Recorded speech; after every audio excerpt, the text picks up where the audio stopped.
اعوذ باللہ من الشیطان الرجیم بسم اللہ الرحمن الرحیم۔ السلام علیکم، میں ہوں اسوہ زینب اسوہ حسنہ کے ساتھ۔ میرے ساتھ آج موجود ہیں دین اسلام، اسلامی اقدار اور آج کے نوجوان جیسے موضوعات پر گہری نظر رکھنے والے مفتی محمد زبیر صاحب ایک بار پھر کراچی سے میرے ساتھ ویڈیو لنک پر موجود ہیں۔ السلام علیکم سر۔ آج کے نوجوان کے لیے رمضان المبارک کا تعارف واضح کر دیں پلیز۔ دیکھیں، رمضان المبارک اور روزے کی جو کیفیت ہوتی ہے یہ دراصل نفس کی خواہشات کو دبانے کی کیفیت ہوتی ہے۔ آپ صلی اللہ علیہ وسلم کا رمضان کیسا ہوتا تھا؟ تلاوت قرآن کا۔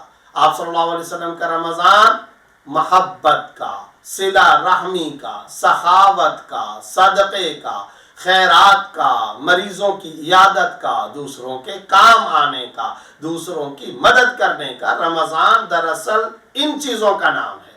یہ ہے رمضان کا اصل تعارف۔ تو میں نوجوان بھائیوں کو، نوجوان بہنوں کو یہ پیغام دینا چاہتا ہوں، اس ایک مہینے میں تقوی اور خوف خدا اور نفس پر کنٹرول کی ٹریننگ حاصل کریں، مشق کرنے، کیسے اپنے جذبات کو دبایا جاتا ہے، کیسے اگر آپ کے دل دماغ کے اندر کسی کے اوپر غصہ آ رہا ہے کنٹرول کر لیں، عاجزی پیدا کریں، تواضع پیدا کریں، انکساری پیدا کریں، اپنے آپ کے اندر سے تکبر کو نکالیں، غرور کو، عناد کو، بغض کو، کینے کو، نفرت کو اپنے دل دماغ سے نکال کر کے باہر پھینکیں۔